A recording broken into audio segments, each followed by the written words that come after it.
ఇప్పుడు మనం 2024 సంవత్సరం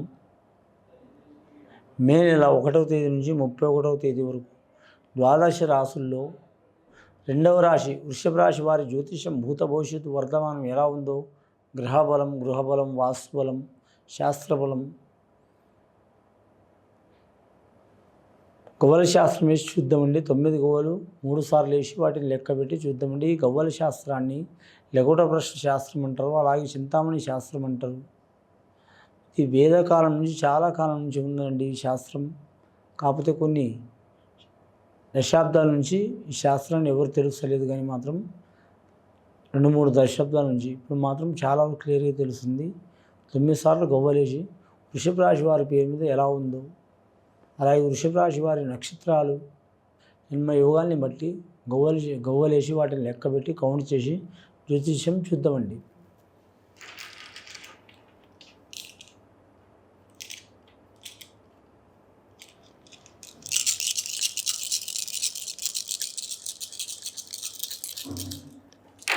ముఖ్యంగా వృషభ రాశి వారి పేరు మీద మాత్రం 9 గవ్వలు మాత్రం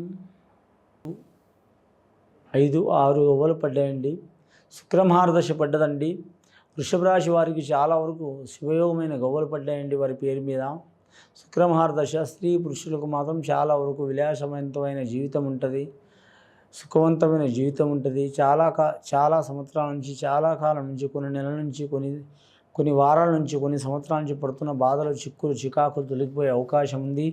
అలాగే భార్య భర్తల సంసారంలో, కుటుంబంలో, పర్సనల్ లైఫ్లో, ప్రేమ విషయంలో, ప్రేమ అంటే కనీసం 10 రకాలు ఉంటుందండి. ప్రేయసి ప్రేమ ఉంటుంది, తల్లి బిడ్డల ప్రేమ ఉంటుంది, భార్య భర్తల ప్రేమ ఉంటుంది, అన్నదమ్ముల ప్రేమ ఉంటుంది, అక్క చెల్లెల ప్రేమ ఉంటుంది, అలాగే మాత్రం మిత్ర ప్రేమ ఉంటుంది, అలాగే మాత్రం కొన్ని వస్తువుల మీద కూడా ప్రేమ ఉంటుంది. వారికి మాత్రం అనుకూలమయ్యే అవకాశం ఉంది. ముఖ్యంగా రోహిణి నక్షత్రం వారికి శ్రీకృష్ణుడు పుట్టిన జన్మ నక్షత్రం రోహిణి నక్షత్రం చాలా వరకు అనుకూలమయ్యే అవకాశం ఉంది. అలాగే వారి జాతకంలో చూడాలంటే మాత్రం ముఖ్యంగా ఆదాయ వ్యయ విషయంలో మాత్రం సరి సమానం ఉన్నదండి. ఖర్చు వ్యాయామం సరి సమానం ఉన్నది. శత్రుశేషం మిత్రశేషం అంటే పడరాని వారు, వారికి అనుకూలమైన వాదన చేసేవారు నలుగురైతే, అలాగే వారికి అవమానం పెట్టేవారు కూడా నలుగురు ఉన్నారు. వివాహమైన వారికి మాత్రం భార్యాభర్తల జీవితంలో మాత్రం తప్పకుండా చిక్కులు చికాకులు వస్తాయండి. ఆ చిక్కులు చికాకులు పోవడానికి వారికి వేరే ఏ మార్గం లేదండి. వారి ఓపికనే వారికి కాపాడుతుంది తప్ప వేరే దేవుళ్ళ ఆరాధన లేదు. వారి ఓపిక వారికి కాపాడిందనుకో, వారు ఏ దేవుళ్ళని పూజించకపోయినా వారికి శుభయోగం అయ్యే అవకాశం ఉంది. వృషభ రాశి వారి జాతకానికి మాత్రం కళాకారులకు మాత్రం చాలా వరకు అనుకూలమైన నెల ఉందండి. ఈ నెల కలిసి వచ్చే అవకాశం ఉంది. గడ్డు పరిస్థితిలో ఉన్నవారికి కూడా కలిసి వచ్చే అవకాశం ఉంది. అలాగే ధనయోగంలో, కుటుంబ యోగంలో, ఆరోగ్య యోగంలో, సంతాన యోగంలో, అలాగే పర్సనల్ లైఫ్లో ఏమైనా చిక్కులు చికాకులు కోర్టు కేసులను కూడా తొలగిపోయే అవకాశం ఉంది. కానీ ఈ వృషభ రాశి వారికి మాత్రం చాలా వరకు మందగమనం ఉంటారండి. వీరు చాలా వరకు నిదానమైన యోగం ఉంటారు, తిరుగుండదు వీరి జాతక బలానికి. వీరి పేరు మీద మాత్రం ఖచ్చితంగా మాత్రం వీరి శుక్రవారం అనుకూలం ఉంటుంది. లక్కీ నెంబర్ 6 ఉంటుందండి.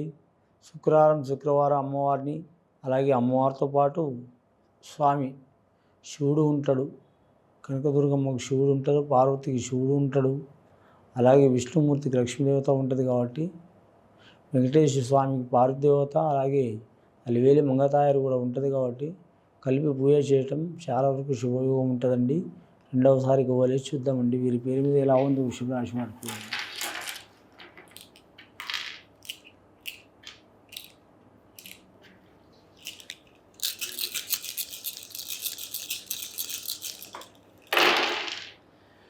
రెండవసారి గవ్వలేస్తే 4 గవ్వలు పడ్డాయండి. రాహుమహారదశ గవ్వలు పడ్డాయండి. రాహుమహారదశ వీరికి శుక్రస్థానానికి, రాహుస్థానానికి అంటే శుక్రగ్రహానికి, రాహుగ్రహానికి చాలా వరకు మిత్రయోగం ఉంది. కాబట్టి వీరికి విదేశయానం కలిసి వచ్చే అవకాశం ఉంది. అలాగే మాత్రం వేరే దేశం, వేరే రాష్ట్రం వెళ్ళాలనుకునే వారికి కలిసి వచ్చే అవకాశం ఉంది. అలాగే మాత్రం వ్యాపారం చేసే వారికి కలిసి వచ్చే అవకాశం ఉంది. అలాగే వీరి పేరు మీద తాత ముత్తాతల ఆస్తులు కలిసి వచ్చే అవకాశం ఉంది. భూమి వ్యాపారం చేసే వారికి కలిసి వచ్చే అవకాశం ఉంది.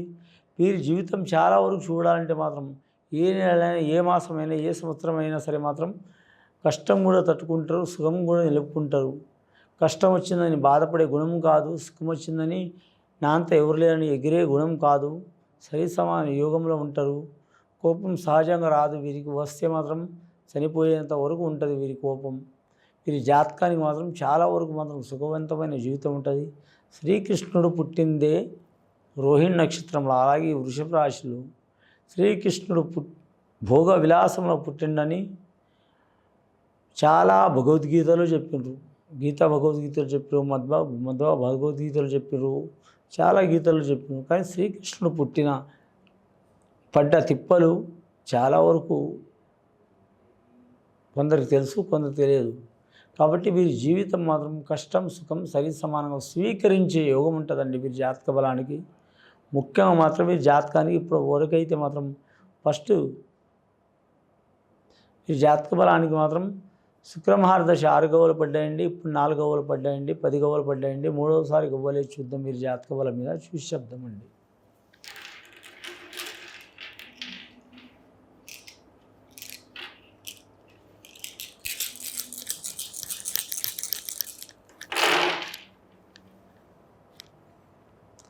ముఖ్యంగా మూడవసారి గవ్వలిస్తే ఇంకా శుక్రమహారదశ దాటి కేతు మహారదశ 7 గవ్వలు పడ్డాయండి. జాతకానికి మోక్షకారకుడు కేతుకారకుడు, మోక్షకారకుడు దైవకారకుడు. కేతువు శుభస్థానంలో ఉంటే మాత్రం కనబడని దేవుళ్ళు కూడా దగ్గరవుతారు, అలాగే శత్రువులు కూడా మిత్రులవుతారు. అలాగే చాలా కాలం నుంచి పేచీలు ఉన్నవారు కూడా దగ్గరయ్యే అవకాశం ఉంది. కేతుగ్రహం కూడా వీరికి అనుకూలంగా ఉంది. ఈ వృషభ రాశి వారి జాతకంలో చూడాలంటే తిరుగు ఉండదు. రాజకీయ నాలుగు మాత్రం తిరుగు ఉండదండి. ధనం మాత్రం విపరీతంగా ఖర్చు అవుతుంది. ఎందువలనని మీరు అనుకోవచ్చు. గురుబలం ఉంది, రాహుబలం ఉంది, కేతుబలం ఉంది, శని బలం ఉంది, కానీ నరఘోష చాలా ఉంది. నరఘోషకి తిరుగులేదండి. నరఘోషకి ఎవ్వరు సామాన్యంగా వెళ్ళగొట్టలేరు. 100 మందిని వెళ్ళగొట్టినా కూడా ఇంకో 1000 మంది వస్తారు. 1000 మందిని వెళ్ళగొట్టినా కూడా ఇంకో 10,000 మంది వస్తారు. 10,000 మందిని వెళ్ళగొట్టినా కూడా 20,000 మంది వస్తారు. 20,000 మంది వెళ్ళగొడితే ఇంకా 1,00,000 మంది వచ్చే అవకాశాలు ఉంటాయి. ఆ నరదిష్టి చాలా ఉంటుంది. కాబట్టి వీరికి విపరీతమైన ధన ఖర్చు అయ్యే యోగం ఉంది. ధనం ఖర్చు అయినా సరే మాత్రం ఈ పని మాత్రం సక్సెస్ అయితే వీరి జాతకంలో, వృషభ రాశి వారి జాతకంలో మొత్తం గవ్వలు ఎన్ని పడ్డాయంటే అండి అవి 10, ఇవి 7. అంటే మొదటిసారి 6 గవ్వలు పడ్డాయండి, తర్వాత 4 గవ్వలు పడ్డాయండి, ఇప్పుడు మాత్రం 7 గవ్వలు పడ్డాయండి, 17 గవ్వలు పడ్డాయి. ఒకటి సూర్యమహారదశ, సూర్యాహారదన. ఆ సూర్యుడు ఉదయించింది మన ప్రపంచానికి వరకు నాకు తెలియదు, కానీ మన భారతదేశానికి వరకు మాత్రం సూర్యుడు ఉదయించిందే మనకు వెలుగు రాదు. కొన్ని దేశాల్లో సూర్యుడు పొద్దు పొడవు అంట, అది కూడా విన్నా, మేము చూడలేదండి దేశాలు. కానీ మాత్రం అలాగే కేతు మహారదశ 7 అంటే మాత్రం కేతు మహారదశ. కేతు అంటే చంద్రస్థానం సమానం.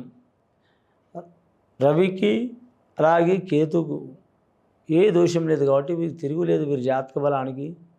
అలాగే వ్యవసాయదారులు కూడా కలిసి వచ్చే అవకాశం ఉంటుంది, వ్యాపారస్తులకు కలిసి వచ్చే అవకాశం ఉంటుంది, స్త్రీలకు కలిసి వచ్చే అవకాశం ఉంటుంది, సంతానంలో దోషం ఉన్నవారు కూడా కలిసి వచ్చే అవకాశం ఉంటుంది.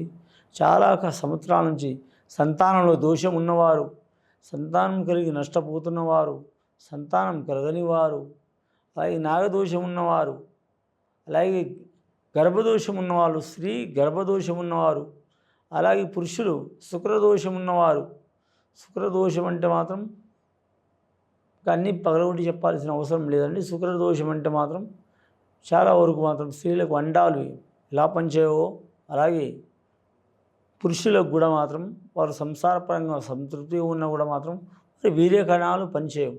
అలాంటి దోషాలు ఉన్నవారు మాత్రం ఖచ్చితంగా నాగేంద్రుడు పూజ చేయటం, వారు ఏదో రకంగా మాత్రం అలాగే దైవాన్ని నమ్మటం ఎంత ఉంటుందో, దైవంతో సమానమైన